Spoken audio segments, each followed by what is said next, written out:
Bom dia a todas e todos, aqueles presentes aqui no nosso plenário histórico, aqueles que nos acompanham nas nossas ferramentas audiovisuais, na plataforma Zoom e no nosso canal no YouTube, na TV IAB. Estamos dando início a mais um webinar Papo com IAB, hoje trazendo o tema atual, importante, com enormes reflexos na atividade do Poder Judiciário e da advocacia, intitulado Inteligência Artificial e o Poder Judiciário. A Comissão de Inteligência Artificial e Inovação, presidida pela doutora Ana Amélia, enfim, que aqui compõe a mesa, terceira vice-presidente do Instituto dos Advogados Brasileiros, tem se ocupado de forma muito operosa em enfrentar o tema que vem afetando inúmeros setores da sociedade, e a comissão tem tido essa preocupação de abordar as diversas variações, as variantes decorrentes da aplicação das ferramentas de inteligência artificial. Agora, sobretudo com o advento da inteligência artificial generativa, as cores desse debate alcançaram outro patamar, o que vem ocupando bastante os trabalhos da comissão, mas a doutora Ana Amélia, especialista no tema, tem trazido, no âmbito da comissão, também todas as discussões pertinentes, enfim, né, todas as iniciativas legislativas que vêm sendo apresentadas, e não só no âmbito nacional, mas também no âmbito internacional, e esse é um tema muito caro, né, para o Instituto, no mesmo sentido, particularmente uma matéria pela qual tenho muita afeição, e também acompanho as discussões. Então, o Instituto, no ano que celebra 180 anos, ou seja, essa casa quase bicentenária, né, comprova, né, a sua qualidade, a sua atualidade em estar sempre cuidando das questões da vanguarda do direito, que é uma característica, né, do Instituto dos Advogados Brasileiros. Temos aqui, né, integrando os nossos trabalhos de hoje, o doutor José Luiz Barbosa Pimenta Júnior, que é membro da Comissão de Inteligência Artificial e vem, junto com a doutora Ana Amélia, organizando esses eventos para tratar das inúmeras influências da inteligência artificial nos diversos setores do sistema de justiça e o impacto que vem causando na advocacia. E, adicionalmente, temos o privilégio de receber o professor Lênio Streck, festejado, jurista e professor da Unicinos, que teve a gentileza e a generosidade de estar conosco hoje para, né, participar e proferir a sua oração sobre o tema que iremos tratar. Doutor Lênio, professor Lênio, certamente, desde já eu agradeço enormemente a sua disponibilidade de poder prestigiar a Casa de Montezuma. Tínhamos a previsão da presença do presidente do Tribunal Regional Federal da 2ª Região, o desembargador Guilherme Calmon, sempre presente nos nossos eventos, mas em razão, né, de uma emergência fora do país, infelizmente não pôde comparecer, e ainda conosco o doutor Luan Nogueira Jung, pós-doutor em Direito e professor, né, da UNESA. Bom, feitas as devidas apresentações e declarado aberto esse webinar, eu passo a palavra à doutora Ana Amélia Mina Barreto, presidente da Comissão de Inteligência Artificial e Inovação do Instituto dos Advogados Brasileiros, e nossa vice-presidente da Casa de Montezuma. Ana Amélia. Bom dia a todos e todas, bom dia aos nossos ouvintes que nos assistem através do nosso canal da TV IAB. Agradeço também aos presentes aqui no nosso plenário histórico. É com muito prazer que recebemos hoje os nossos convidados para tratar de um tema que nos é tão caro, não é verdade? na companhia do meu colega de comissão, que foi o responsável por a organização desse evento na data de hoje, de responsabilidade de inteligência artificial e poder judiciário, que é o colega José Luiz Barbosa Pimenta Júnior, um especialista em IA também, principalmente no seu trabalho de doutorado com a IA na medicina. Feita a apresentação pelo nosso presidente, nós vamos ouvir agora o doutor Luan Jung, que é doutor e mestre em filosofia pela PUC do Rio Grande do Sul, com período de pesquisa na Universidade de Hamburgo e Goethe Universidade de Frankfurt, pós-doutorado em Direito Público pela Universidade do Vale do Rio dos Sinos, a Unicinos, do Rio Grande do Sul, professor do programa de pós-graduação em Direito da Universidade Estácio de Sá, chamado UNESA Rio. Doutor Luan, o senhor tem a palavra. Muito obrigada pela sua presença. Então, acho que está funcionando, né, o microfone? Então, gostaria de agradecer aqui pelo convite do IAB.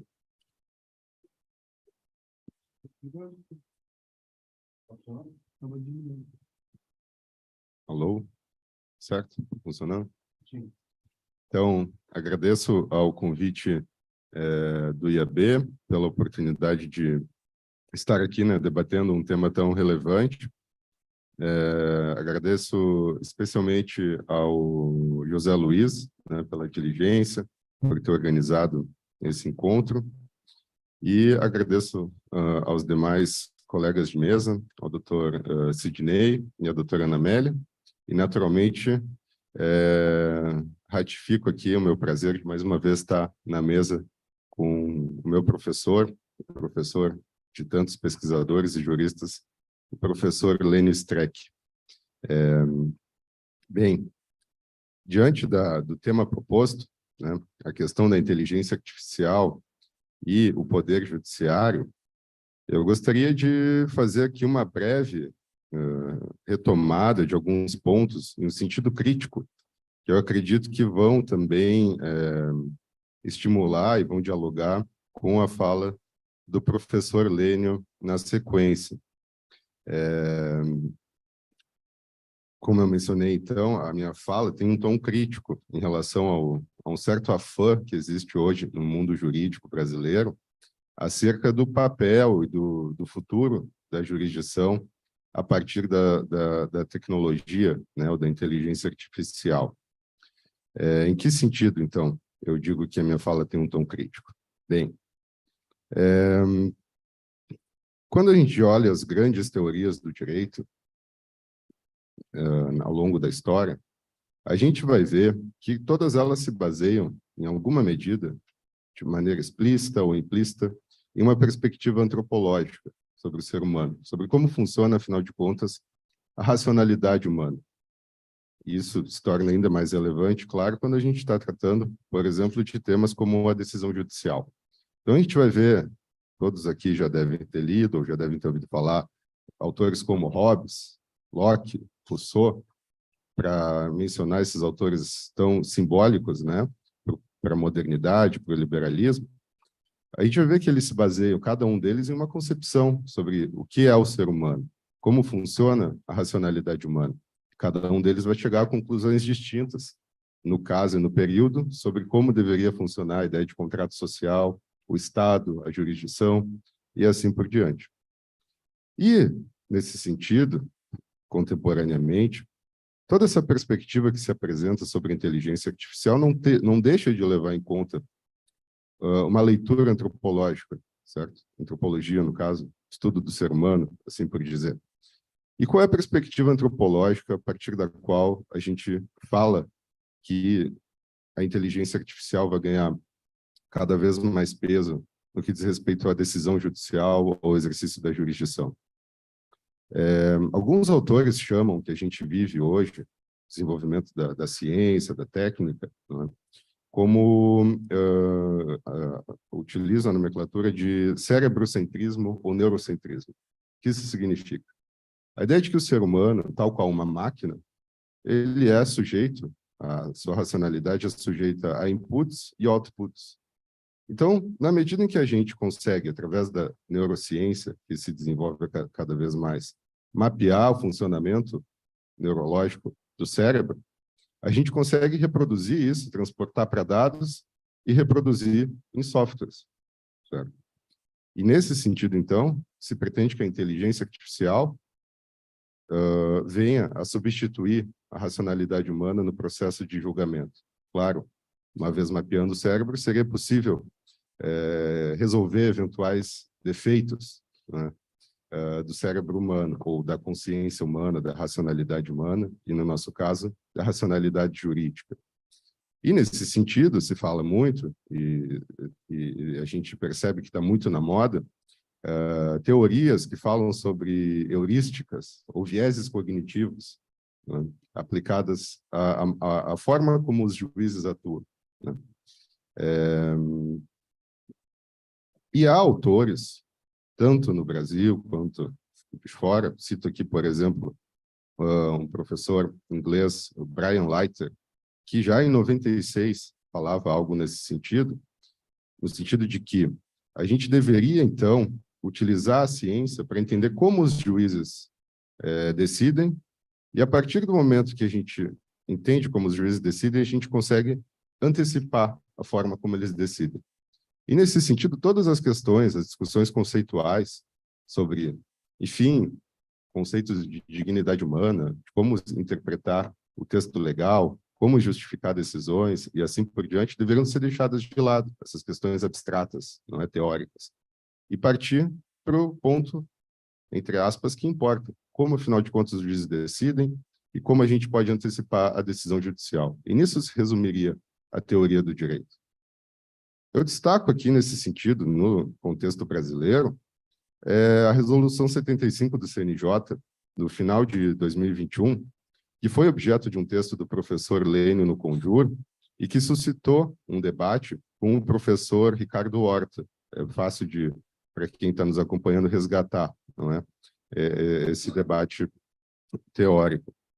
E, naquele momento, o professor, e nós conversamos a respeito, criticava essa resolução do CNJ, que tornava como obrigatória as disciplinas como heurística, vieses cognitivos, pragmatismo, consequencialismo, nos concursos de juiz. Ao que o professor mencionado, não é, responde pelo próprio Conjur, no sentido que eu havia mencionado, sobre a importância de todo esse novo aparato, né, científico, conceitual, e que, afinal de contas, estou falando aqui de maneira geral, não é uma citação direta, não é? Mas que, afinal de contas, estudar hermenêutica, estudar teorias normativas do direito, estudar Dworkin ou Alex, ele vai mencionar, não torna os julgadores melhores. Então, por quê? Porque, afinal de contas, em cada decisão judicial, em cada interpretação jurídica sobre conceitos, ele menciona o conceito de justiça, nós podemos aqui pegar qualquer conceito jurídico, cada interpretação, por mais que haja uma justificação, essa justificação é sempre instrumental, porque, no final das contas, o que importa são as tendências prévias do julgador, que podem, então, como eu vinha falando, serem analisadas, não é, mapeadas e corrigidas, eventualmente, por uma inteligência artificial e assim por diante. Qual é como a gente pode, então, entender todo esse movimento dentro da teoria do direito? Eu acredito, e isso vai ao encontro do que o professor Lênio também vem falando, que toda essa ênfase na ideia de que o que importa, afinal de contas, é mapear os vieses cognitivos, não é, as tendências subjetivas dos julgadores, e assim poder antecipar os julgamentos, ou reproduzir esse modelo de racionalidade através de um software, é uma nova cara, uma nova face daquilo que, em teoria do direito, a gente conhece como realismo jurídico, né? O que é o realismo jurídico? O realismo jurídico ele é representado por uma frase de um juiz americano, um teórico, o Oliver Holmes, que diz que o direito não é nada mais do que aquilo que os tribunais dizem que é.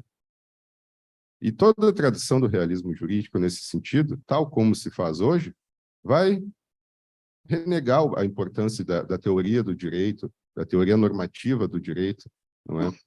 E vai dar ênfase, então, ao estudo empírico, casual, de como as cortes decidem e como, a partir desse estudo, elas virão a decidir. O direito, portanto, se torna exatamente, simplesmente, aquilo que os tribunais dizem que é.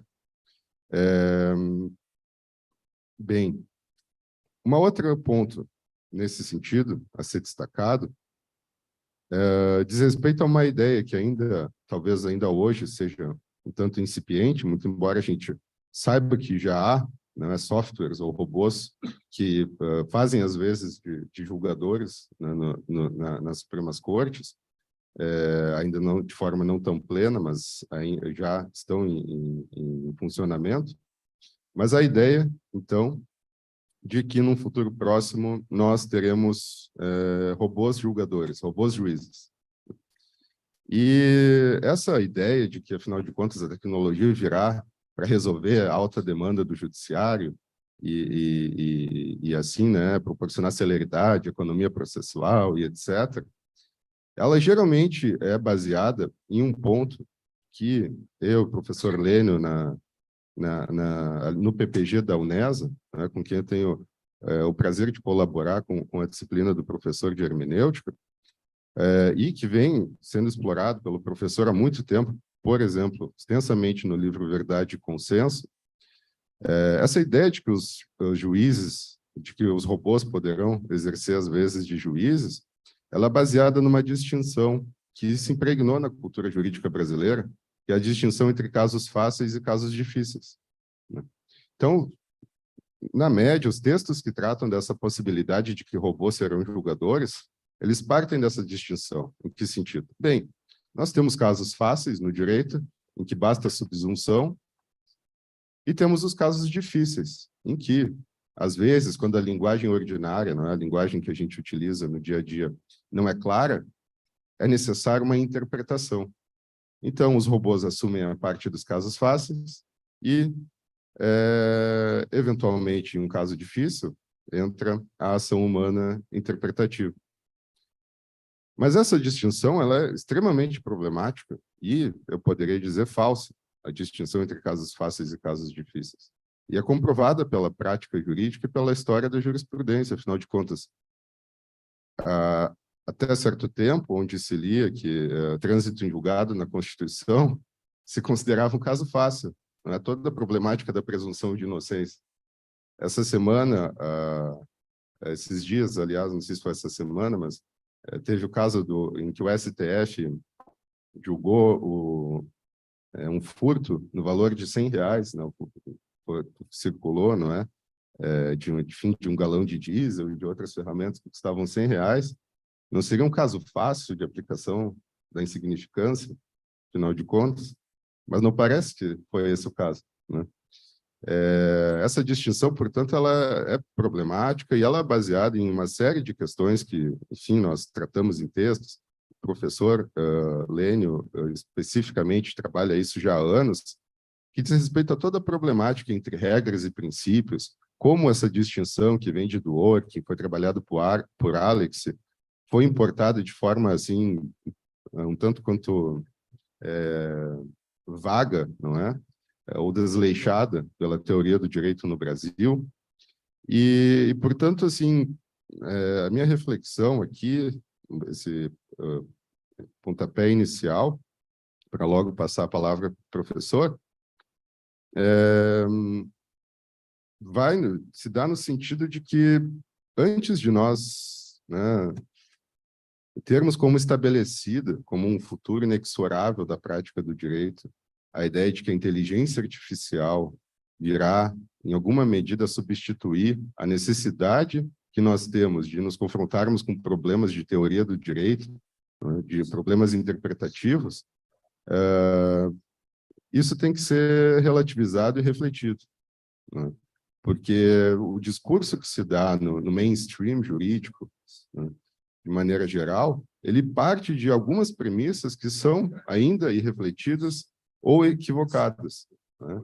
Então, assim, temos que refletir se não vamos cair, se todo esse afã sobre a neurociência, sobre viés cognitivos, heurísticas, parece algo muito sofisticado e muito cool, né? Se isso, na verdade, não vai nos levar ou não vai consolidar, não é? Ou consolidar ainda mais o que a gente entende por um realismo jurídico, não é? E, por outro lado, a ideia de que robôs julgarão casos fáceis, facilitando assim a atividade judicial e permitindo ao judiciário, aos humanos refletirem mais densamente sobre casos difíceis, ela também parte de premissas problemáticas. Por fim, então, eu, né, fazendo já uma ponte para a fala do professor e, inclusive, para o dicionário Senso em Comum, não é, que foi recentemente lançado, o livro do professor Lênio, tendo esses pontos que eu mencionei, faço mais um aviso ou uma provocação, né, sobre se, então, todo esse novo aparato conceitual que a gente vê se estabelecer a cada dia no imaginário do direito, não nos leva, mais uma vez, a reforçar velhas práticas, que é a ênfase no realismo jurídico ou na ideia de que o problema do direito está, né, em entender como os tribunais decidem, e a problemática questão da distinção entre casos fáceis e casos difíceis, que tantos problemas acarretam, não é? E isso nos leva, então, à ideia trabalhada pelo professor Luiz Alberto Vará, e que é replicada pelo professor Lênio, a ideia do senso comum teórico dos juristas, né? A ideia de que grandes teorias, ou aparentemente grandes teorias, né, inovadoras e que se estabelecem com força no imaginário do direito ao longo do tempo, na verdade perpetuam as mesmas e velhas práticas e o mesmo ideário, não é, travestido com uma nova imagem, não é, mas que na essência nada muda. Isso vem então em diálogo com o professor. A gente mencionou há um tempo atrás a noção da função de gatopardismo, não é, do senso comum teórico, que é isso, né? Essa constante, entre aspas, inovação, outra palavra que está na moda, né? Mas que, na verdade, é uma inovação que só serve para perpetuar aquilo que já está estabelecido e que já é velho. Então, assim, encerro aqui, pelo menos, a minha primeira breve fala, né? E passo, a partir dessas provocações, a palavra ao professor Lênio, e fico disposto aqui para seguir a conversa, né, após a fala do professor. Novamente, muito obrigado ao IAB, é um prazer estar aqui e conhecer o espaço, né, minha primeira vez aqui, fico muito feliz.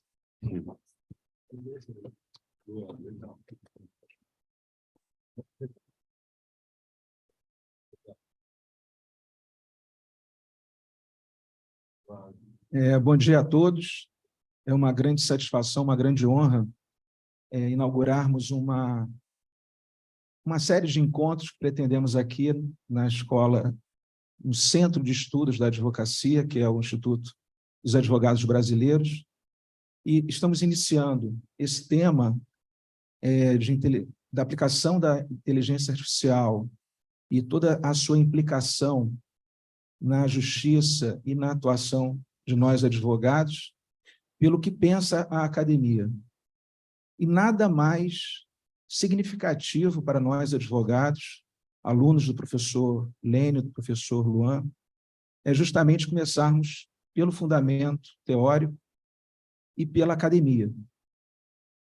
Esse ciclo de encontros, que terá como tema principal aqui no Instituto, como eu disse, a aplicação da inteligência artificial e o poder judiciário, considerando o estado da arte, inclusive tecnológico, da inteligência artificial aqui em nosso país, seguirá futuramente com um evento na qual traremos também o que pensa o Poder Judiciário e, ao final do ciclo, o que nós pensamos, nós advogados, que temos a árdua missão de fazer prevalecer o direito e um sentido maior de justiça, né, aos jurisdicionados. Então, eu agora passo a palavra e apresento o professor Lênio Streck, doutor em Direito pela Universidade Federal de Santa Catarina, com pós-doutorado pela Faculdade de Direito da Universidade de Lisboa, professor titular da Universidade do Vale do Rio Sinos, Unicinos, e da Universidade Estácio de Sá, membro catedrático da Academia Brasileira de Direito Constitucional, coordenador de um importante núcleo de estudos hermenêuticos, advogado e ex-procurador de Justiça do Estado do Rio Grande do Sul. Também invertendo um pouco a ordem, eu saúdo a todos, na presença do senhor presidente, doutor Sidney, da minha presidente da comissão, doutora Ana Amélia. Muito obrigado. Eu passo a palavra agora, continuidade dos trabalhos, ao professor Lê. Muito bem, bom dia, presidente Sidney. Temos um grande amigo em comum, que é o Fernando Fernandes. Sempre fala bem de, todo tempo fala em você. E também o doutor Ana Amélia, o José Luiz Barbosa, que se dedicam a essa temática, ao IAB, no qual eu estou já há mais de 30 anos, 40, não lembro bem, desde o tempo do doutor Benedito, e ao mesmo tempo ter publicado um livro meu segundo livro dos 80 que eu publiquei foi com a editora trabalhista, Edições Trabalhistas, doutor Benedito Calheiros, então presidente do IAB, fez-me membro lá nos idos de 1900, acho que antes da Guerra Farroupilha. Como o IAB está fazendo 200 anos, mais ou menos fecha isso, né? Então, e saudar também o Luan, querido Luan, ex-parceiro, meus demais os alunos, os que estão nos assistindo virtualmente. Nesses tempos difíceis de reunir multidões, né? Na antiga União Soviética, presidente, numa cidade no interior, o camarada presidente do partido local tinha uma tarefa difícil para juntar a cidade para discutir a relação povo e partido. E aí ele marcou várias reuniões, não ia ninguém, assim, tinha um desastre total. Tinha 3, 4 pessoas, era o Jefferson e mais alguns, né? A Rosane, minha esposa, todas iam ali no partido, poucos, e aí ele resolveu botar o seguinte: amanhã vamos discutir aqui os 3 amores. Encheu de gente. Saindo gente pelo ladrão. Quando estava cheio, ele chegou e disse: fechem a porta. Agora é o seguinte aqui, vamos discutir os 3 amores. O primeiro amor é um amor normal, não vou falar sobre ele. O segundo é um amor patológico, cada um tem, tá um monte de cara doente, apaixonado, não vou falar sobre esse também. Vou falar sobre o terceiro amor. O amor verdadeiro, o amor do povo pelo partido. E ninguém sai daqui agora, nós vamos discutir esse tema. Fechou a porta e aí fizeram um grande encontro. Eu comecei minha coluna de hoje no Conjur, falando dos 3 amores do partido, para poder falar sobre embargos de declaração. Porque ninguém mais quer discutir nada. Hoje, se você quer ofender alguém nas redes, escreva na 11ª linha.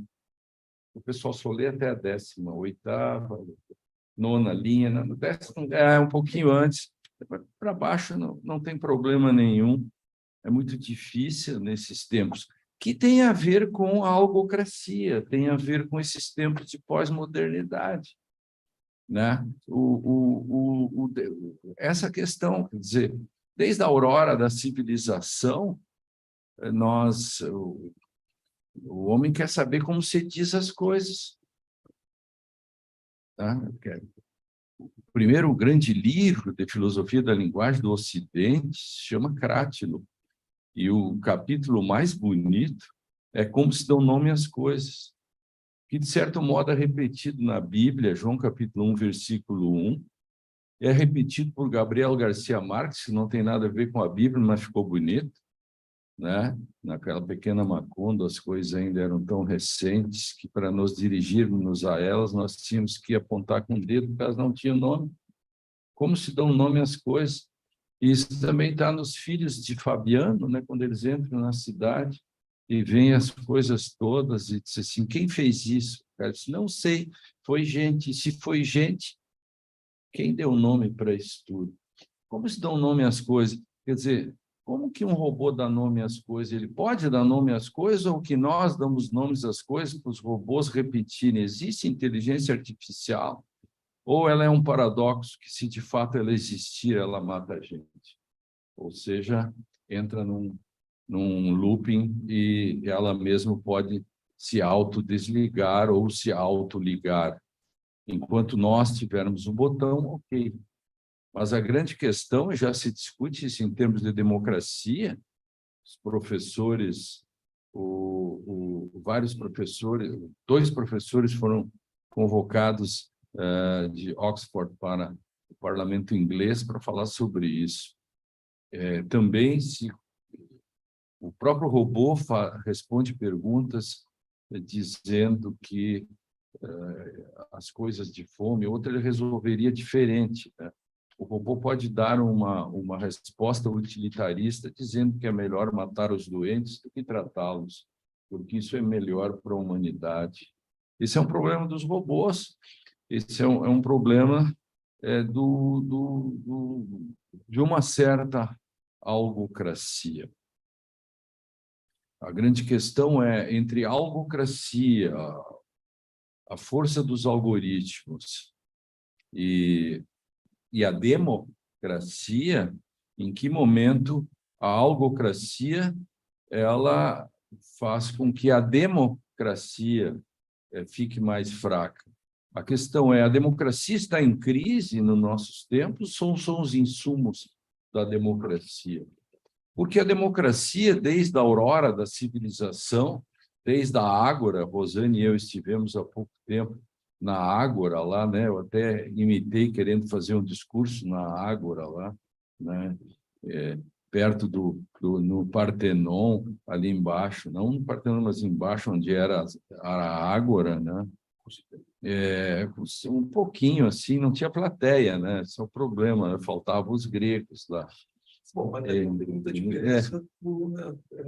Hoje em dia, e pena que não transmiti, né? Porque eu resolveria transmitir. Depois eu fui fazer um texto aos pés da estátua de Palas Athéna, no Partenon, que é a primeira juíza da história, e ali nasce a autonomia do direito, né? Nós podemos pegar a peça Auresteia e só por ela podemos dar um semestre de direito, de teoria do direito e de processo, né? Nós não aprendemos nada com os gregos, queremos só aprender com os latinos, né? Porque a gente venire contra factum próprio, a gente sabe latim, a gente faz essas frases. Você já viu alguém numa palestra abrir assim com uma frase em grego? Claro, é muito mais complicado. Então, o que a gente fez? 1, estudou os gregos, os latinos. 2, deixou os gregos de fora. 2, a gente não repete frase dos gregos, né? Então, sempre sumo ius. Você já viu algum dizer isso em grego? Não sei como se diria. Bom, mas os processualistas aprenderam muito pouco com os gregos, porque eles ficaram com os latinos, tá? O instrumentalismo processual, isso que acabou com o processo no Brasil, dizer que o processo é um instrumento, por exemplo, bom, isso jogou todo o poder na mão dos juízes. Se o processo tem escopos e o juiz é que faz, ora, isso é uma cópia lá do socialismo processual que vem lá dos tempos do Billow e depois o Menger e o Klein, que era ministro da Justiça, quando o Kafka escreveu o Processo. O livro do Kafka foi escrito contra o socialismo processual, a ideia do poder do juiz que conduz tudo. Os processualistas que não se deram conta disso, né? E aí fazem toda essa questão do protagonismo judicial. Isso é uma coisa medieval ainda, assim, não. Eu decido por livre convencimento. Bom, aí o algoritmo vai ser melhor. Aí o algoritmo vai ser melhor, porque o algoritmo não tem livre convencimento. Bom, nós somos paradoxais. Quer dizer, ou, se nós gostamos tanto dos algoritmos, mas, ao mesmo tempo, continuamos com o velho subjetivismo. Não, eu não gosto dos algoritmos e nem do subjetivismo e protagonismo. Eu acho que é outro modo de se decidir as ações judiciais, né, com critérios, etc. É possível você ter decisões dadas sem que sejam dadas por um certo textualismo em que a lei já está dada, mas também, por outro lado, se colocar isso tudo na mão da subjetividade. Quer dizer, ou temos o paraíso dos conceitos do formalismo, que é horroroso, que o Yering já denunciava, ou temos o inferno dos juízes de Jeremy Frank, que é o problema que o Luan falava, que é do realismo jurídico. Então, o que está em crise, na verdade, né, eu falava da Ágora, porque depois da Ágora as pessoas foram tendo filhos, foram tendo mais gente. Houve um momento, não dava mais para falar para a Ágora, tinha que ter um representante, aí nasce o deputado, nascem as emendas parlamentares, quer dizer, ali não tinha ainda emendas parlamentares, eu acho, mas nasce a representação e a democracia.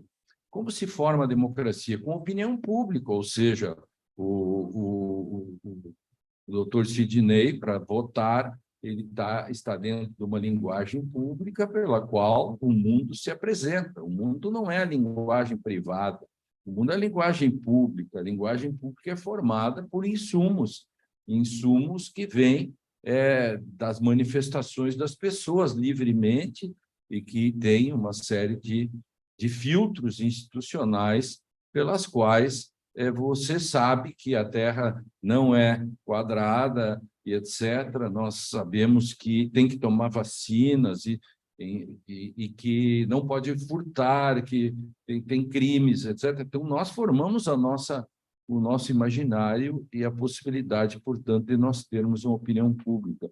Quando essa opinião pública é totalmente tomada por uma linguagem algorítmica que multiplica qualquer coisa ao infinito, mesmo sendo mentira, e quando há um momento em que você não discute mais o que é mentira, o que é verdade, você já não tem mais as condições por uma coisa chamada excesso de informações, que aí chega o paradoxo: informação de mais, informação de menos, informação cobre informação, você já não tem os insumos e a democracia cai.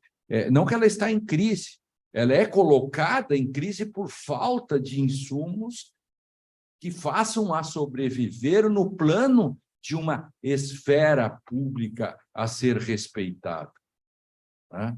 Essa é a grande questão, o que é isto, a esfera pública da qual nós formamos.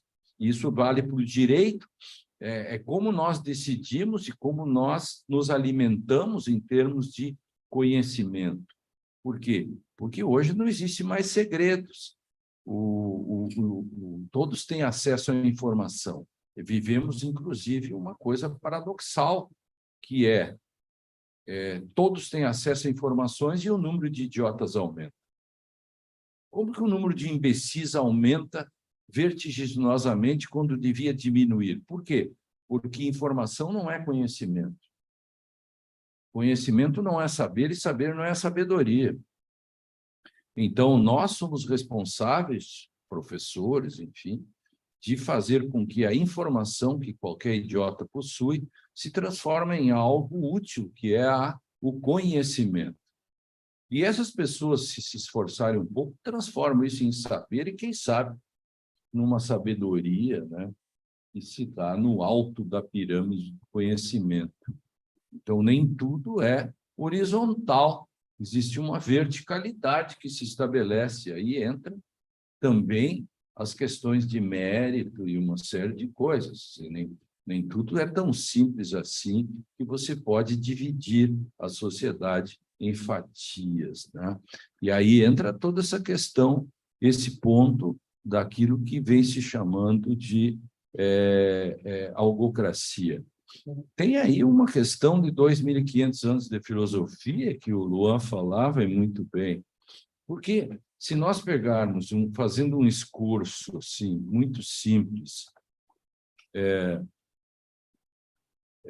simplificado, da aurora da civilização para cá, primeiro nós queríamos saber o ser das coisas. Então, queríamos qual é o ser das coisas. O Aristóteles tinha a oesia, o Platão, o eidos platônicos, platônico. E primeiro nós tínhamos o ser, isso foi, né? Depois tem o Tomás de Aquino com a pitada de Deus, então o ens creatum, né? Aí termina essa noção do ser, vem a modernidade, e aí nós temos o conhecer. Agora nós queremos conhecer. E depois que nós aprendemos a conhecer, a gente quer dizer. Ou seja, ser, mente, ciência. Dizer, linguagem. E agora vem o algoritmo para desdizer. Esse é o nosso paradoxo. Nós avançamos e estamos desdizendo. Então, nós hoje transformamos tudo em relatos. Por isso se chama relativismo, relato. Tudo é relato, não há fato. Nós obnubilamos os fatos e abrimos mão das mínimas objetividades e largamos isso no mundo das narrativas. E as narrativas são transportadas e feitas pelo algoritmo. Então, 2.500 anos da filosofia é entregue a algo que vai fazer por nós. E nós temos que saber se nós queremos pagar esse preço. E tem gente que se apaixona por essas coisas todas. Veio no Brasil outro dia uma professora chamada Lee Epstein. Era professora lá nos Estados Unidos, sabe que o Brasil gosta dessas coisas. Vem professor dos Estados Unidos e todo mundo já vai buscando presentes, oferendas, sabe? Se o professor vai para os Estados Unidos, eles não buscam nem no aeroporto, mas aqui eles buscam oferendas, tal, vem grandes professores e tal. Sempre é assim, que a síndrome de Caramuru é um troço incrível, né? Às vezes o cara... Mas eu tenho alguns professores que eu conheço do exterior que lá ninguém conhece, chega aqui o cara é astro. Então, é um pouco disso, né? E ela disse que não precisa estudar a teoria do direito, isso na linha que o Lula estava dizendo. Basta nós estudarmos o comportamento dos juízes, e é mais ou menos isso como um jogo de beisebol. E ela explicou lá, beisebol, que era melhor estudar as regras do beisebol que do futebol, que do direito. Quando era o tempo do mensalão, eu vi vários autores, juristas brasileiros, dizendo que até mesmo o alimento do ministro do meio-dia influenciaria a sua decisão. Eu fiquei enlouquecido com isso, eu fiquei pensando, mas se a democracia e a justiça dependem do apetite, vamos fazer uma vaquinha para grandes almoços, né? Aí vem um grande amigo meu e outros espalharam uma coisa que os alunos gostam muito, se divertem, né? E alguns advogados também. Isso é coisa para palestra, sim, presidente, que é em Israel. Fizeram uma pesquisa com 1.018 processos, com 100 e poucos juízes, 9 a 10 juízes, e aí descobriram que no início da manhã, café tomado, as decisões eram mais liberais, e depois das 10, que a fome começava a bater, as decisões eram mais pesadas. Então, essa é uma pesquisa famosa que anda por aí. Eu já critiquei tanto isso, e eu fiquei pensando, mas se esse é o problema, dá um lanche para essa gente. Mas não é possível, mas para que serve? Então, nós somos todos incompetentes. A teoria do direito é autofágica. Para que serve a doutrina? Se a doutrina diz que as decisões se dão pelas predições, por aquilo que o Luan agora falava, que é o realismo jurídico, se o direito é o que os tribunais dizem que é, vamos parar de estudar. Por que a gente está fazendo isso aqui hoje de manhã? Os alunos fazem tese de doutorado, mestrado, escrevem livros, mas se o direito é o que os tribunais dizem que é, e se o direito depende da alimentação, do mau humor, etc. Gente, isso só tem sentido se o direito depende de fatores externos, de constrangimento às decisões. Para isso que nós servimos, para criar critérios de constrangimento externos às pessoas. Ninguém vai ao tribunal para pedir opinião pessoal do juiz, do julgador. O que Vossa Excelência pensa do assunto? Eu não quero saber o que Vossa Excelência pensa do assunto, por devido respeito. Eu quero saber o que o direito e um fato, que é um fato, que existem fatos, e não um relato simplesmente, tenha a me mostrar. Eu tenho o direito a uma accountability, é disso que se trata. Eu não quero saber aquilo, né? Aí o ministro Supremo diz, na minha opinião, não dê a sua opinião, por favor, diga apenas aquilo que o direito permite que você diga. Isso se chama esfera pública. Isso se chama linguagem pública. Sabe? Isso a gente testa com as crianças. O Wittgenstein, que foi um grande cara, mostra que não há linguagem privada. Se você ficar na sua casa com seus filhos pequenos, criando uma linguagem privada, teste-a fora. Chame as coisas por um nome diferente para o seu menino. Seu menino inteligente, sabe todos os negócios. Larga ele no jardim de infância, os meninos vão massacrá-lo, porque os meninos têm a linguagem pública. E o seu menino tem a sua linguagem privada, que vai ser trucidada na linguagem pública. A doutrina serve para fazer esta linguagem que deveria constranger o operador, porque ele tem que abrir mão de suas convicções pessoais, porque ele é da comunidade, e nós temos isonomia, igualdade, um direito fundamental a receber uma resposta não pessoal, mas uma resposta institucional. Quando que a gente vai se dar conta disso, presidente?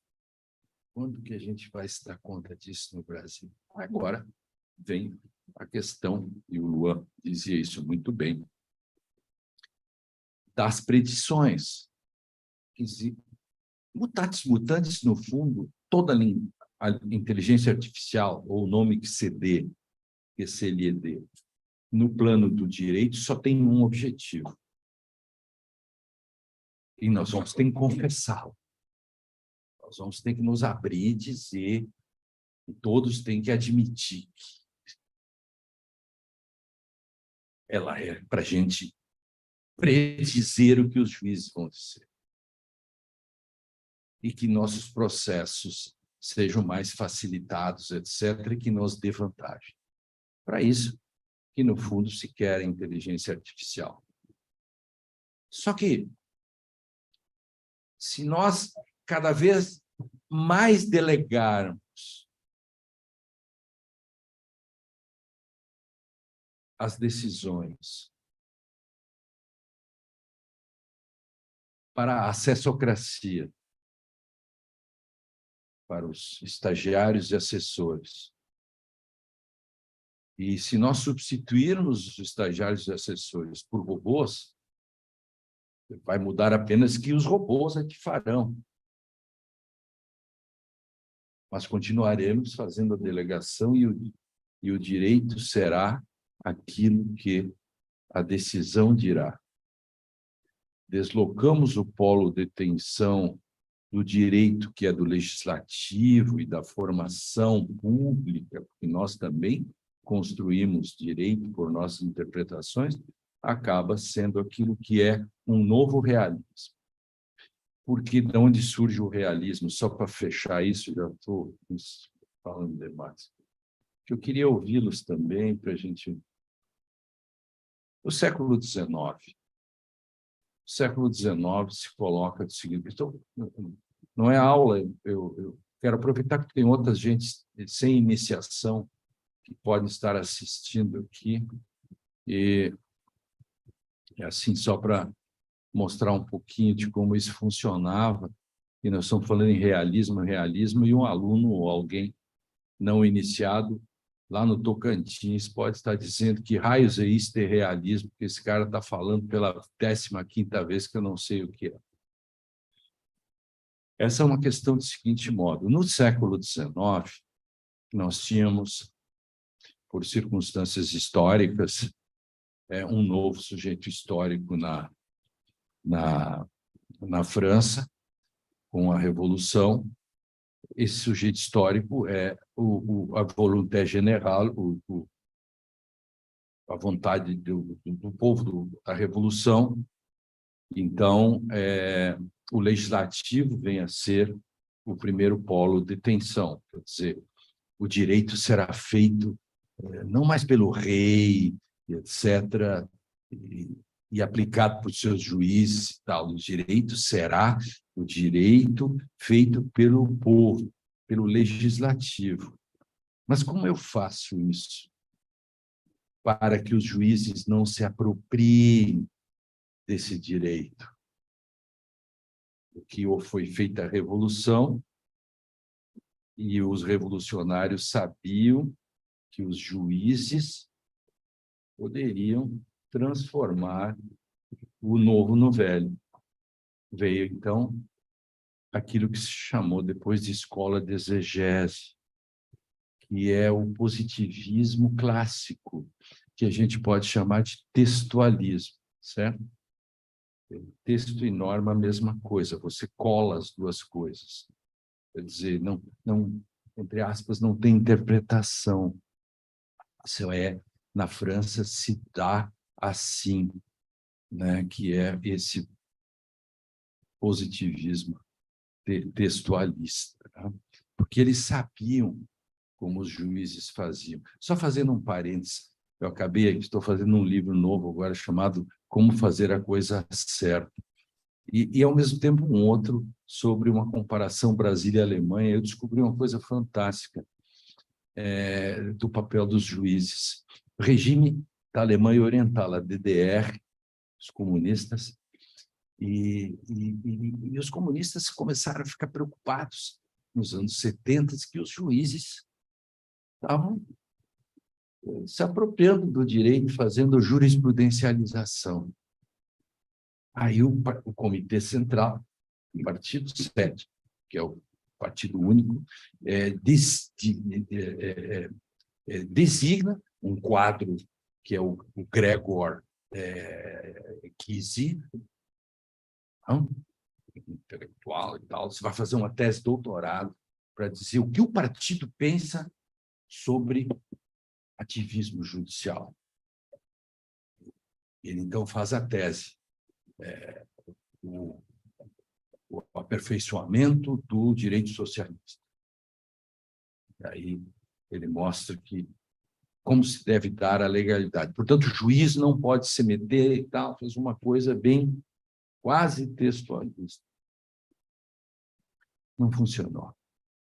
Nem com o Partido Comunista mandando, não funcionou. A tese não foi obedecida e não adiantou, porque isto é muito complexo. Mas eu falava da França.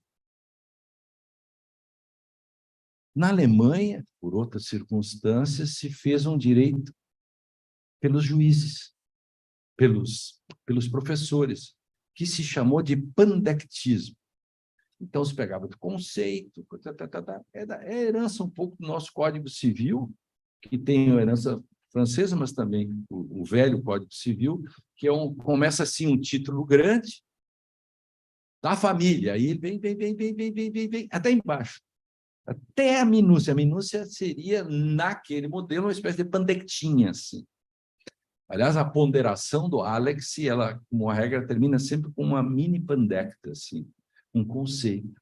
Interessante isso. Direito, então, direito dos legisladores, direito feito pelos professores. Faltou alguém aí. A Inglaterra, o direito feito pelos juízes, que chamou de jurisprudência analítica, doutrina analítica, né? Jurisprudência é o nome lá que se dá para doutrina na Europa.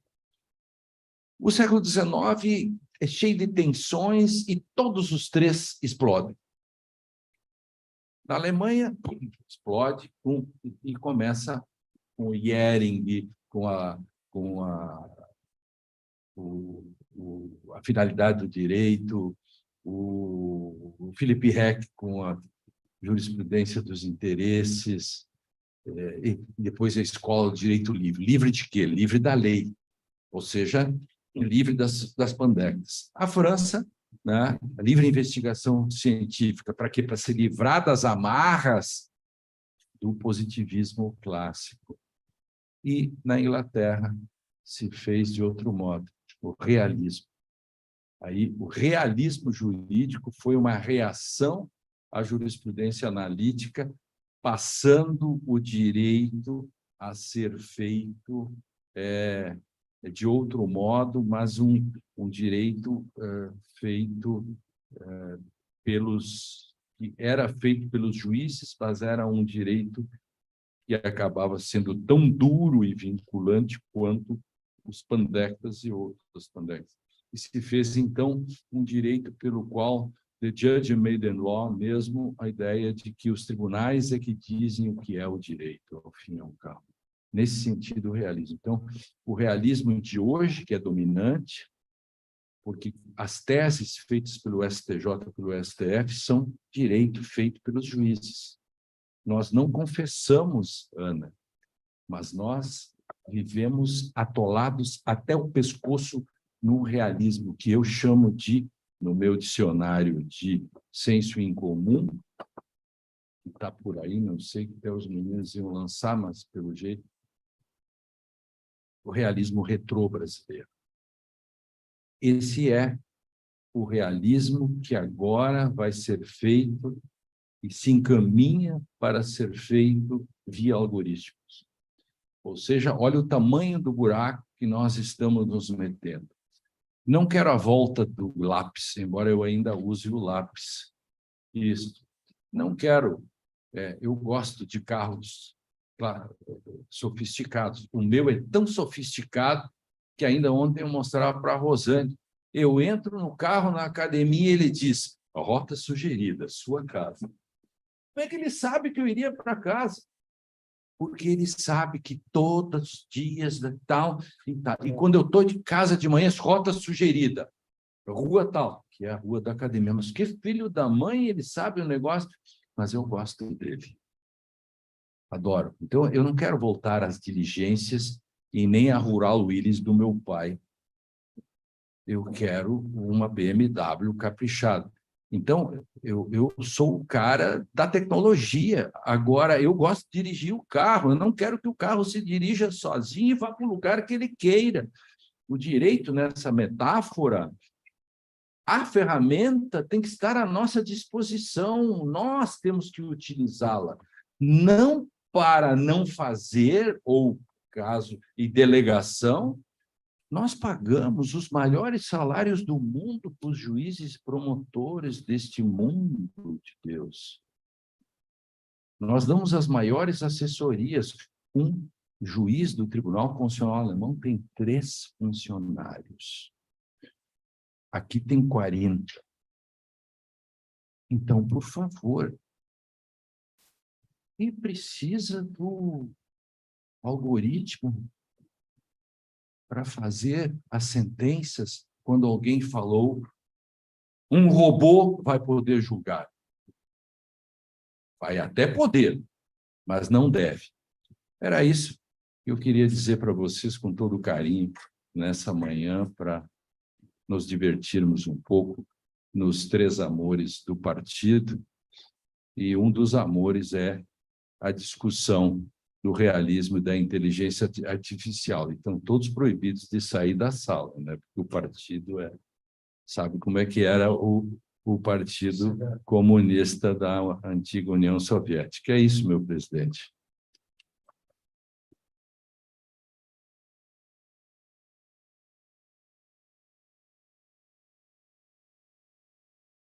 Polênio foi, como de costume, sempre um bálsamo, uma felicidade ouvir e enriquecer a nossa manhã com tanto conhecimento, tanta informação e tanta perspicácia, né, de compreensão.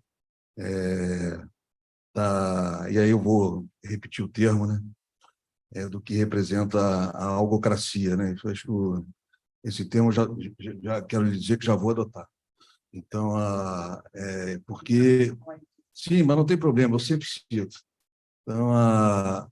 Então, na abertura dessa discussão, né, que a comissão irá enfrentar com outros encontros, não poderia ser melhor, né, a apresentação do tema dentro dessa perspectiva filosófica, né, enfim, e o professor Luan também foi muito feliz, né, quando destacou, né, a efetiva compreensão do tema dentro de uma perspectiva de que ele não se torne, na verdade, uma repetição daquilo que já acontece, onde os algoritmos vêm para repetir e manter excluído de todo o processo de entrega dos serviços do sistema de justiça aqueles que efetivamente vêm precisando, ou seja, o processo de exclusão permanece, né?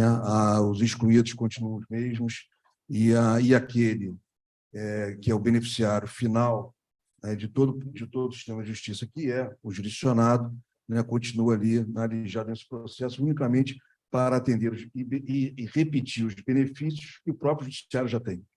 Então, eu acho que essa análise, essa perspectiva da influência da inteligência artificial junto ao Poder Judiciário vem bem ao encontro do debate e aos desdobramentos que teremos com relação a essa discussão. Bom, o fato é, com relação ao Poder Judiciário, né, hoje, né, a advocacia já enfrenta uma série de filtros que decorrem dos robôs que já vêm ali, dizendo qual o recurso que pode subir e o recurso que não pode subir. Inclusive, e aí, sem qualquer avaliação crítica do benefício ou do prejuízo, o fato é que começam a aparecer profissionais da área do direito que vendem, né, o roteiro. Se você usar essas palavras aqui, se você usar esses títulos aqui, vai passar pelo robô. Então, agora, a tarefa agora é é fato.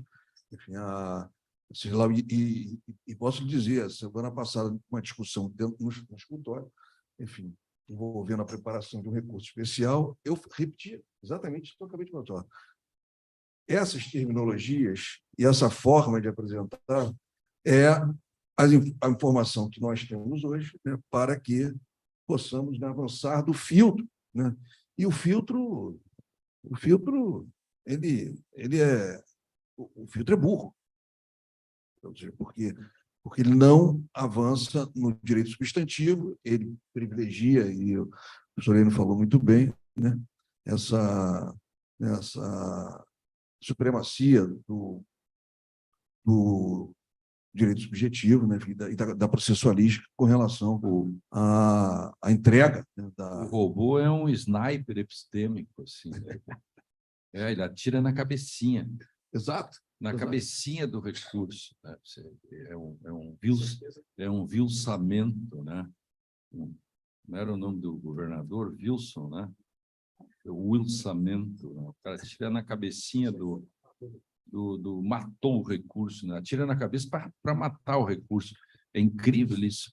E principalmente num país, eu me permite só... Sim, claro. Eu dei uma chinelada agora no Dallagnol, que ele insiste com o negócio, e tem muito advogado que pensa isso mesmo, que existem 3 ou 4 instâncias. Saber que só existem 2 salva vidas. Por quê? Porque o STJ não é instância, nem o STF, tanto é que quando você entra com recurso especial, você entra simultaneamente. Então, e o STF não está acima do STJ, ele só vai entrar em campo se tiver uma matéria constitucional. E se vende nas aulas hoje, nas faculdades, alguns professores críticos do sistema, os que odeiam o STF, dizem, também o STF, como 4ª instância, tudo acaba lá, ou então... Bom, mas isso... Você pode acabar com o seu cliente, porque se você não cuidar do seu recurso, e agora é uma questão bem prática, se você acha que o direito pode continuar a discussão de mérito no STJ, você será derrubado pela súmula 7 ou pelos robôs que o Sidney está dizendo aqui, que vão atirar na cabecinha, não vai ter chance nenhuma. Então, explicar que não existe 4 instâncias, nem 3 instâncias, salva vidas e direitos e salva propriedades. Salva propriedades enormes, às vezes. E a gente pega, às vezes, na UTI, vem uma condenação, algo assim, vai dizer assim, mas vem cá, vocês não fizeram nada pensando em ir para o STJ de cima, agora tem que recorrer disso, mas não vai dar, querido. Acabou, é só mérito, vão gastar pólvora. Né? E a pessoa achou que ainda tinha mais 2 instâncias. A gente vai espichando isso até o Supremo Tribunal. Tá? É o que se vende por aí. Aí eu disse para o Dallagnol, assim, para de enganar as pessoas, para de falar esse negócio. Lula foi condenado em 3 instâncias. Uma coisa mais idiota isso. Né? Enfim. Bom, e nessa... Oi? Olha, então não deixem de adquirir, vocês que nos assistem pela TV IAB, Dicionário Senso Incomum, mapeando as perplexidades do direito, publicado pela editora Dialética, de autoria do professor Enio Streck, já está nas melhores casas do ramo, e é aqui disponível para aquisição, os que estão aqui presentes no nosso plenário histórico, para aquisição. Certamente, leitura imperdível. Bom, eu posso, talvez, repassar, não sei se o professor quer fazer alguma consideração a mais, ou o doutor Zé Luiz, enfim, talvez uma reflexão de fechamento aqui do nosso debate de hoje. Acho que seria bem positivo, né? Enfim, depois dessa explanação muito especial do professor Lênio Streck, da nossa água de hoje, né? Então, eu passo a palavra. Você quer falar primeiro? Não. Ok, então passo. Após as luzes, né, dadas por toda a teoria, todo o fundamento crítico, feitas pelo professor Luan e pelo professor Lênio Streck, pedindo licença, obviamente, né, a doutora Ana Amélia, o doutor Sidney, a preocupação e a contribuição do IAB através da Comissão de Inteligência Artificial é justamente suscitar e fomentar esse debate. Tendo esse debate inaugurado pela academia, mas também, e de uma forma, tentando aqui contextualizar, né, como já foi colocado, se haveria, né, e aqui eu faço apenas indagações, se haveria, dentro do que o professor Luan nos colocou, essa impossibilidade, talvez, que eu pude interpretar, de se ter a possibilidade e a permissão, seja legal, né, ou não, de que existe um núcleo desse ato judicial. Talvez a matéria prima da aplicação do direito, ela não fosse permitida a entrada da inteligência artificial. A colocação muito bem pontuada com relação ao que seria, de uma forma interpretativa, por exemplo, um caso fácil e um caso difícil. Qual o critério que poderia ser adotado? Isso levaria, talvez, a uma solução de um embate, talvez, secular, né, do homem e a máquina. O que nós estamos traduzindo hoje nesse evento é se haveria um núcleo de proteção desse ato judicial, que não alcançaria qualquer tipo de permissão da aplicação da inteligência artificial nesse núcleo decisório. Pensar e, pelo menos, refletir a esse respeito seria também, sob o ponto de vista de uma potencial violação a direitos fundamentais. Dar essa autorização poderia desorganizar todo o sistema judicial. Isso para o bem da aplicação do direito. E falo isso porque é uma preocupação, talvez em todos os segmentos sociais e econômicos, onde, de fato, hoje, mesmo havendo um vácuo legislativo com relação a uma lei ordinária específica que ainda está tramitando junto ao Congresso, o processo legislativo está sendo inaugurado com relação e a grande contribuição dos juristas, principalmente o Superior Tribunal de Justiça, para esse projeto de lei, mas o que existe de fato hoje é que, talvez de forma grosseira aqui, pedindo licença, mas os fatos estão se sobrepondo ao direito. Nós temos um vácuo legislativo e essa preocupação, ela se estende dentro da nossa comissão por estar preocupada com a aplicação em todos os segmentos, lato sensu, como na área da saúde, por exemplo. Será que será permitido a inteligência artificial traçar um diagnóstico? Se no direito, o professor Lênio se preocupa muito com isso e colocou, a máquina não sabe interpretar. Essa concepção, essa qualidade, essa condição é própria da ação humana. Então, nós teríamos a ação humana versus a ação do algoritmo.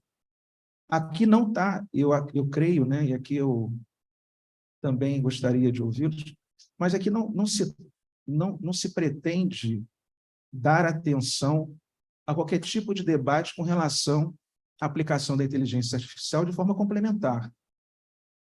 Né? Como foi dito, o professor Lênio fez até um exemplo, existem situações, principalmente atos repetitivos e de maior capacidade, né, que a máquina faz melhor que o homem.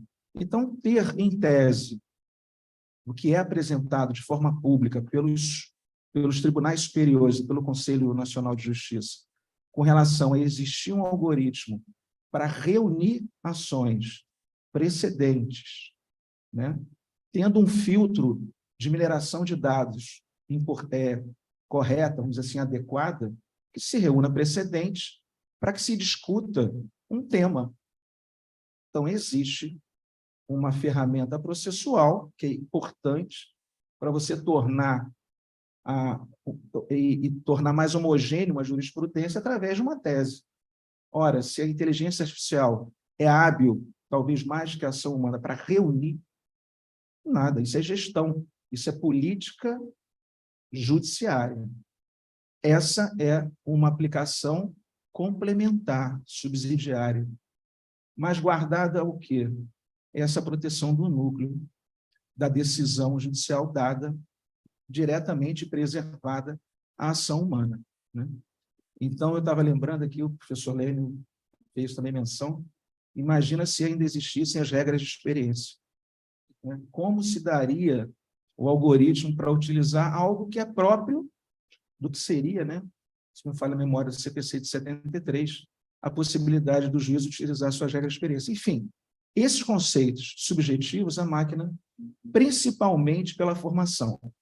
Há também uma preocupação especial, e aqui eu não vou adentrar diretamente à questão do judiciário, mas o desenvolvedor.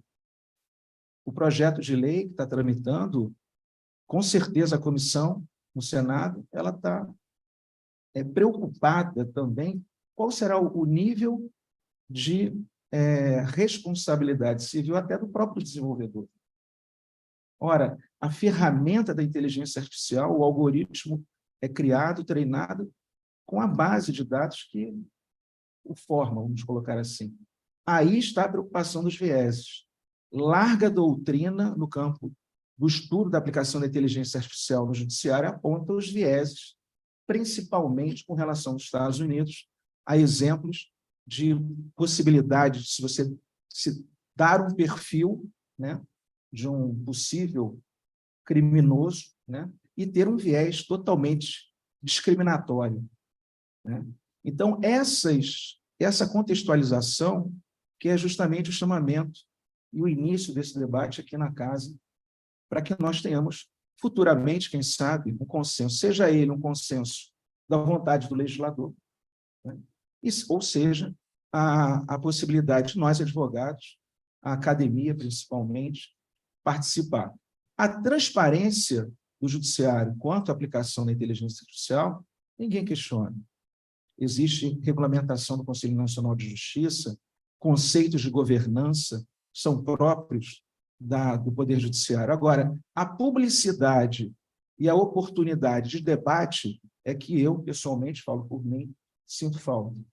E isso foi o que nos moveu para inaugurarmos essa discussão com as luzes da doutrina, com as luzes da crítica do direito e esse fundamento que nós precisamos para proteger o ato judicial, né, como forma de solução, né? A máquina provavelmente não vai substituir o homem nessa contextualização.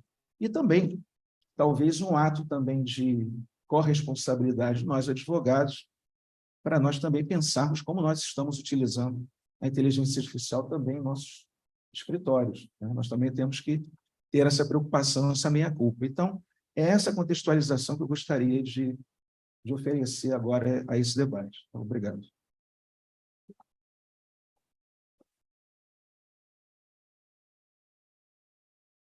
Então, retomando um pouco do que eu falei, depois da brilhante fala do professor Lênio e dos demais colegas da mesa, o professor Lênio mencionou a algocracia, né?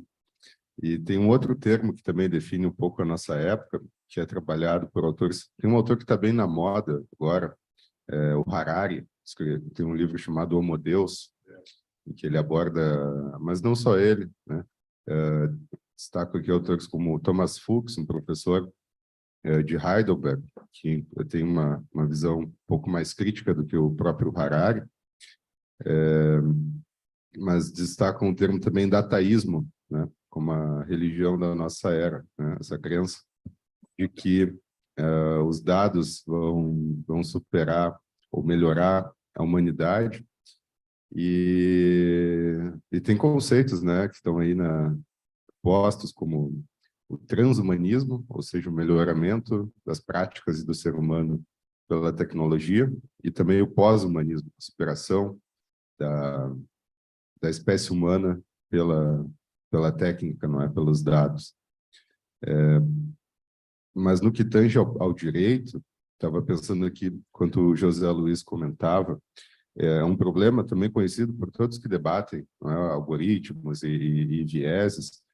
Esses exemplos, né, agora me fogem os nomes exatos, mas os exemplos, né, de programações, por exemplo, de antecipação de crimes, ou até mesmo de contratação de pessoas, que por conta de vieses das pessoas, os algoritmos acabam reproduzindo práticas, né, desiguais, injustas.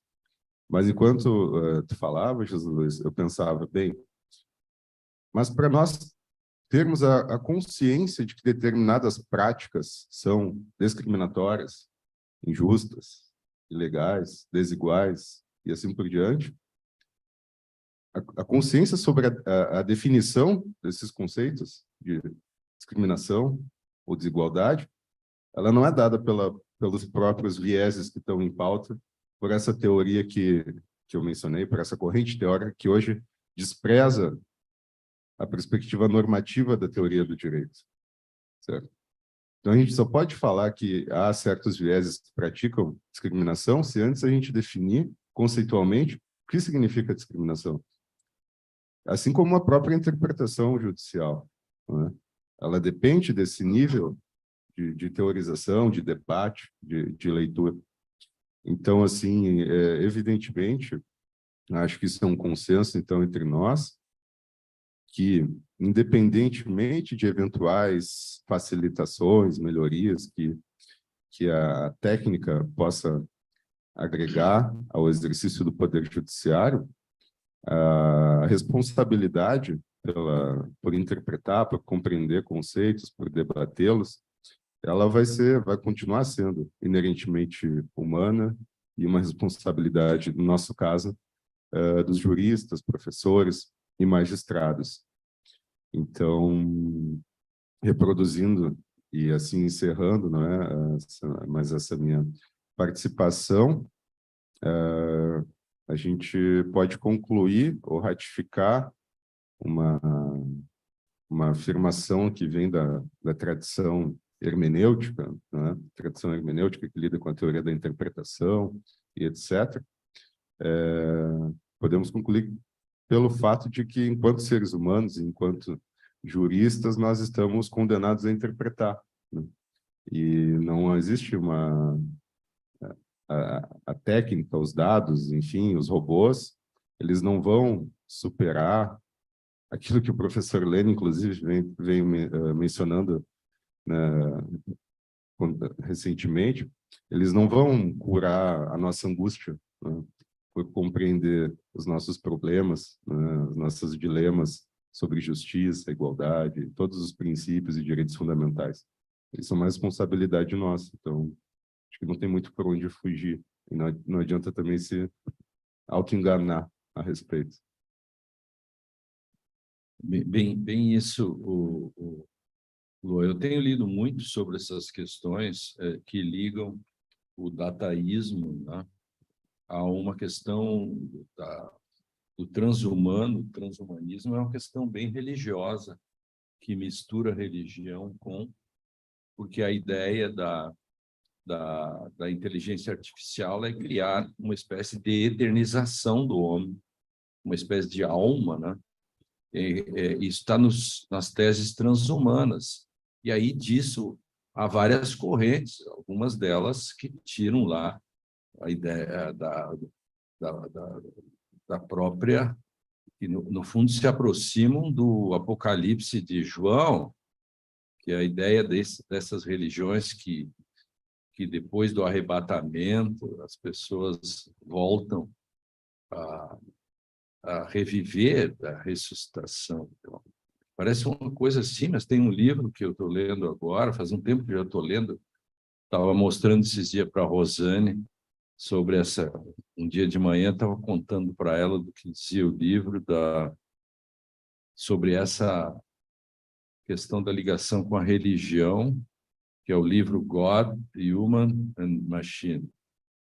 É um livro bem de uma pessoa, é Maggie, eu não sei o sobrenome dela, uma cientista que conta toda essa história.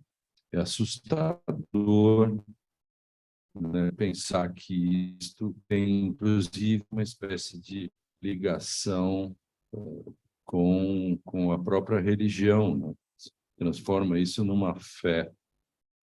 E aí vem toda a questão que o Zé Luiz falava, da ação humana. E aí está o paradoxo, se isso der certo, está errado, porque mostrará que nós fracassamos.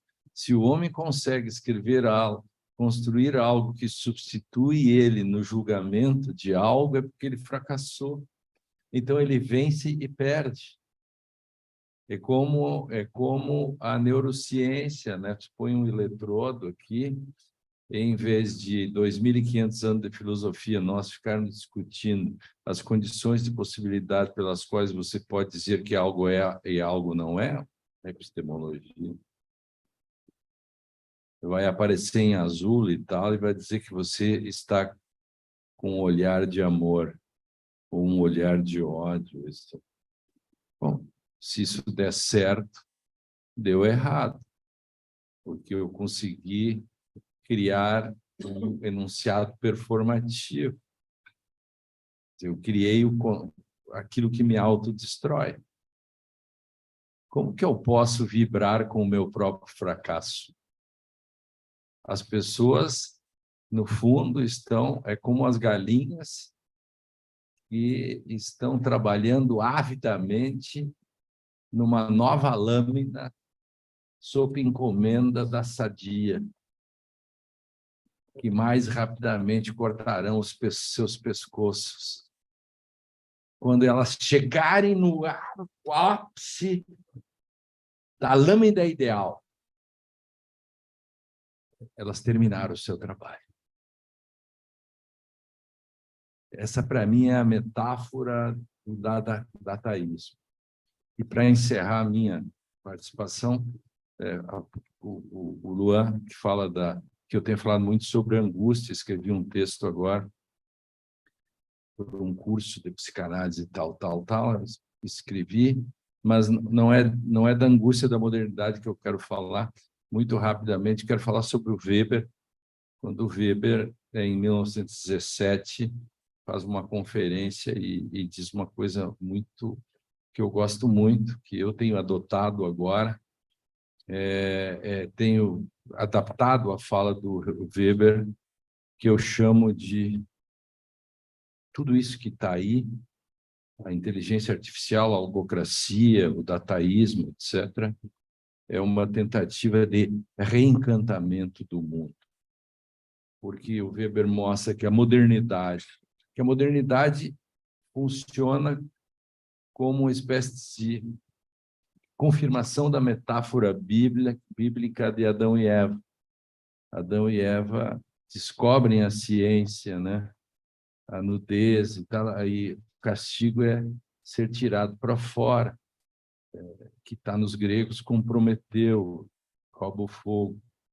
Na modernidade, a maldição divina, que é a expulsão do paraíso, na modernidade, quando você diz o cogito, né? Eu penso, portanto, eu vou dizer o mundo, ali começa a maldição. Por quê? Porque você fica amaldiçoado, porque se você diz que pensa, tem que explicar por que pensa. Aí vem a teoria do conhecimento e vem aquilo que a gente chama hoje de epistemologia. Nós somos condenados a epistemologizar. Nós somos condenados a isso. Então, ali houve desencantamento do mundo. O mundo se desencantou. No meu dicionário de senso em comum tem um verbete chamado As Cartografias da Pré-Modernidade. Como nós somos apaixonados pela pré-modernidade, como nós gostamos de respostas antes das perguntas. Os algoritmos nos dizem coisas antes da gente perguntar. Os enunciados que os juízes fazem em workshops são respostas antes das perguntas. Esse é um mundo encantado, que já foi que já foi desencantado, paradoxalmente. E hoje nós queremos reencantar, nós queremos voltar para trás. Nós que estamos avançando, mas paradoxalmente estamos voltando lá para trás, quando o mundo ainda não tinha sido desencantado. De forma mais sofisticada do que se poderia falar sobre o problema da autocracia, etc., eu trouxe essa. O Weber nunca pensou nisso, porque até que em 1917 não tinha nada. Mas acho que com a minha capacidade reflexiva eu consigo pegar o Weber de 17 e transportá-lo para as idiosincrasias e complexidades desses tempos algocráticos. Bem, encerrando aqui o nosso evento, né, uma manhã mágica que nos leva a uma coisa que é tão difícil hoje em dia ter tempo para pensar, né? Então, ao invés de nós estarmos preocupados lá na frente com os juízes, robôs julgando, vocês reparam que a gente tem que estar preocupada com o antes, que já está acontecendo agora, que são os filtros que já não nos deixam exercitar o direito a recorrer, né? Quanto a isso, eu vou ler para vocês aqui um pedaço da coluna do nosso professor Senso em Comum. O título é Tony Garcia, ChatGPT e o triunfo do homem comum do direito, em que ele cita exatamente o que ele citou aqui, uma palavra, né? O mundo é um brechó com ChatGPT e robôs, esses que derrubam nossos recursos, verdadeiros snipers epistêmicos, formando grupos de extermínio recursal. Eu subscrevo o seu pensamento, professor. E é isso que nós estamos vendo, né? A IA no judiciário, ela tem, como eu tenho visto, ela está acontecendo solta, né? Temos quase uma dezena de diretrizes entre portarias e resoluções do CNJ, né? Vimos várias iniciativas, assim como nós vimos no processo eletrônico, né? Tem robôs masculinos e femininos em todos os tribunais, cada um arruma um robô para chamar de seu, e a transparência de que realmente cada um deles faz não nos deixa muito confortável. Você vai ter que estudar cada um para saber o que cada um faz. E a plataforma Sinapses, que o CNJ criou para que todos os tribunais coloquem ali nessa plataforma as suas iniciativas de IA, já começou atrasada, né? Porque já tem um monte. Então, quer dizer, se a gente for estudar ali, saber o que estão fazendo cada um deles, a gente se perde, né? Então, a gente fala como advogado, né? A transparência, é a visão de quem está na ponta e de quem está no cabo do chicote, não é isso? Então, hoje, ao invés de você procurar o seu direito, você vai ter que procurar quais são as palavras-chave, né, dos snipers, né? Bem, antes de passar a palavra para o nosso presidente, eu agradeço vocês, eu agradeço imensamente os nossos palestrantes, ao Zé Luiz, que conseguiu, nosso membro da comissão, realizar esse evento, que eu tenho certeza que vai ser um grande marco na nossa comissão. E eu convido vocês a conhecerem, né, no canal IAB, TV IAB Nacional no YouTube, todos os eventos que estão gravados lá, que a nossa comissão já realizou, sempre nessa visão da inteligência artificial, né, e o direito e a inovação. Nós recebemos também a professora Dora Kaufmann, né, do lado técnico, Ou seja, nós do direito temos que começar a aprender também um pouco do lado técnico. Eu convido vocês, então, a assistirem a nossa produção, professor, visando que a informação se transforme no conhecimento. Muito obrigada.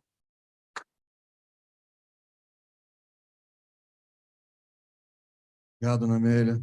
Eu só tenho a agradecer, né, aos nossos participantes de hoje, né, pelas brilhantes exposições.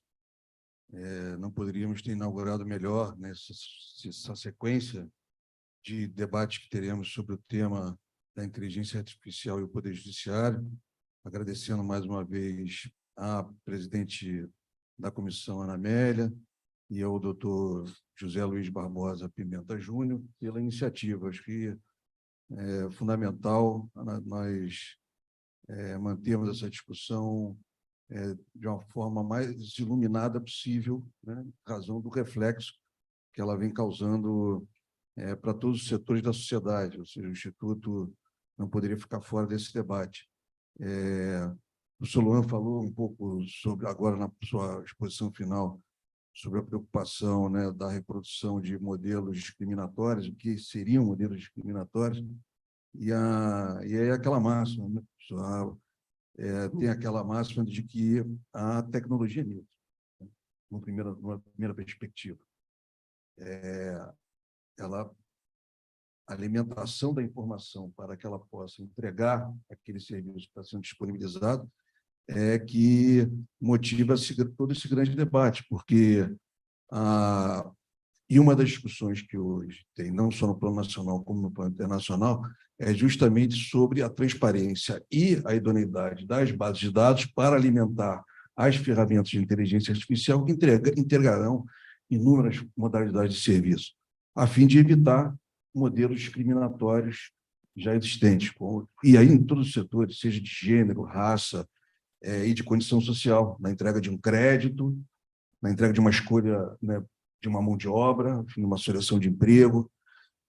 Ou seja, uma das discussões e sobretudo, né, a forma pela qual isso pode significar a destruturação da estrutura social e das democracias como elas são postas. Então, a fim de evitar, né, a prevalência da algocracia, que foi, né, bem trazido aqui, bem explicado pelo professor Lênin. Então, temos muito trabalho pela frente, o Brasil não está fora dessa discussão regulamentar, e a questão já está, né, o trem já está nos trilhos. Então, agradeço, professor Lênin, pela sua generosidade, mais uma vez, de atender a Casa de Montezuma, sempre presente, tantos anos associado, e tenha certeza de que esse conteúdo que fica disponibilizado nosso plantel de conteúdos audiovisuais hoje dentro da nossa TV IAB, no nosso site, e agora a reprodução desses mesmos conteúdos no nosso canal no Spotify, e em breve os seus conteúdos também estarão no Spotify.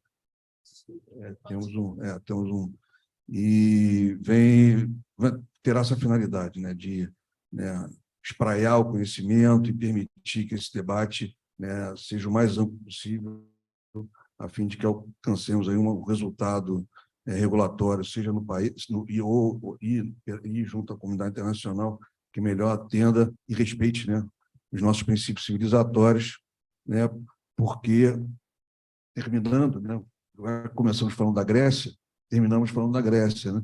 Enfim, nós, filhotes, né, da Grécia, especialmente nós ocidentais, né, precisamos, sobretudo, manter todos esses princípios rígidos a fim de que, né, a humanidade consiga, né, caminhar nessa perspectiva de sanidade, né, que almejamos. Então, muito obrigado mais uma vez, obrigado àqueles que nos assistem pela TV IAB, obrigado aqui aos presentes aqui no nosso plenário histórico e, sobretudo, aos palestrantes de hoje. Um bom dia a todos e sigamos em frente. Obrigado.